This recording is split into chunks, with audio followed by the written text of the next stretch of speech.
500 years ago today, Martin Luther, a relatively unknown, insignificant monk in a little tiny village in the middle of Germany, in the middle of nowhere in 1517, set off a worldwide revolution that we're still feeling the repercussions of today, and one that actually has a direct connection to your iPhone, your smartphone, and what you can do with it in terms of video. How did that work?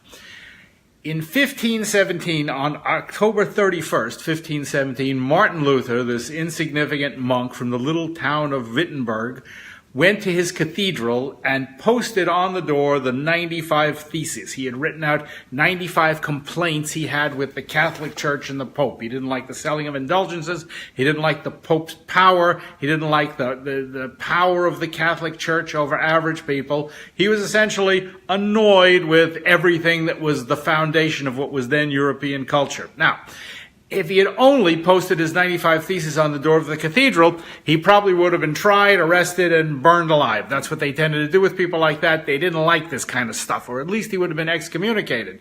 But instead of just posting the thing on the door, which was what makes this so interesting to us, Martin Luther also published. He was one of the first people to actually use a printing press.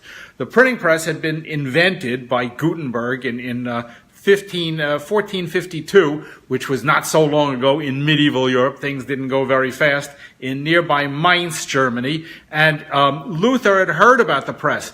Up until Luther, the printing press had only been used to publish religious documents, and almost all of them in Latin, so nobody really read them. Luther understood, before anybody else did, the power of the printing press and also the power of printing in the vernacular so everyone could read what he had to say. So besides just posting the stuff on the door of the cathedral, he also published. And he published books and he published pamphlets. And in a very short period of time, he turned the little town of Wittenberg from a tiny little village into the largest book publishing city in Europe, which was a pretty amazing achievement. But more significantly than that, he invented essentially the notion of mass media, which is a world that we all live in today. Television, radio, newspapers, magazines, they're all a child of Martin Luther and his revolution. Now, what does this have to do with us, and particularly with video, since that's our basic shtick around here?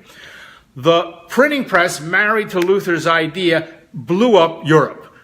People didn't have to go to Wittenberg anymore to hear Luther speak, which is what they would have had to done. And believe me, nobody was going to Wittenberg to hear Luther speak. But instead, because he was able to publish and the books got out, people started to read the books and they started to say, well, I like what this guy has to say. I agree with this. I think he's right. And so this intellectual revolution percolated across Europe. You could think he was like the Russian bots of the 16th century. And of course, the church, the Pope, was incredibly annoyed with this thing. And so were most of the kings of Europe. They didn't like this idea that anybody could publish anything they wanted to do. So I don't want to get involved in the specifics of what Luther had to say. He was something of an anti-Semite.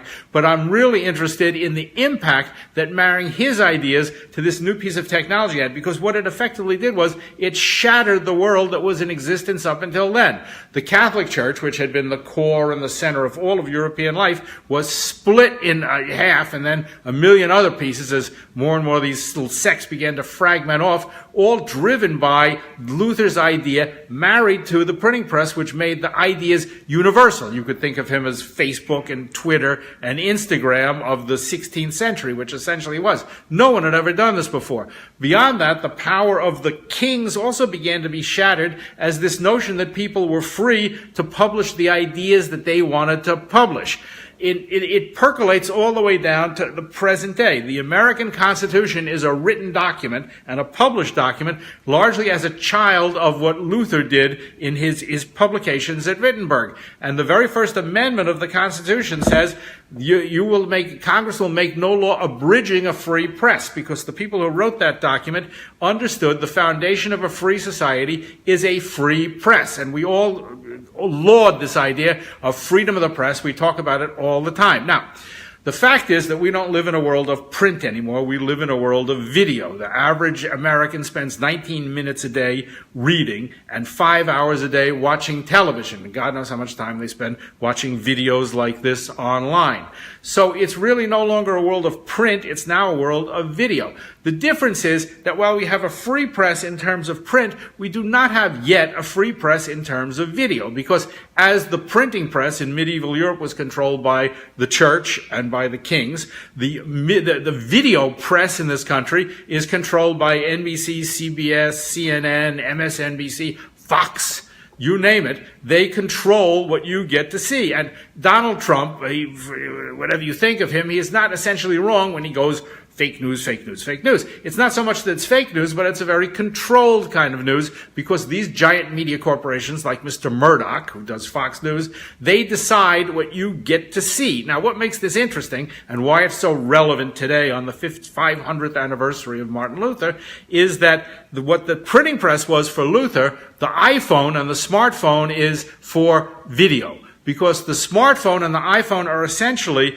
the video printing press of the 21st century. That means that with this remarkable little tool, I have one here, everybody has one, with this thing, this is the printing press of video. And what this really means is that anyone who has an idea, whatever your idea is, whatever you want to express, you don't have to now depend on CNN or the BBC or NBC to tell you what to think, or if you're an NGO or an organization, beg them, please come down and do a story about us. That would be really good. Instead, you can take control of this remarkably powerful piece of media technology the way Luther took control of the print technology 500 years ago and essentially changed the world. You can change the world also, and that's what this revolution, this second revolution, is really all about. The print revolution 500 years ago shattered the old world, and it created the world of the Renaissance and the Reformation and the scientific revolution and the Enlightenment and the entire world that we live in today. Today we are on the cusp of another revolution, and you can see it with this whole discussion about who controls the media and stuff like that. Who controls the media is a really easy question. You control the media, and you have the tool to do it in your pocket. Take it out and use it. See you later.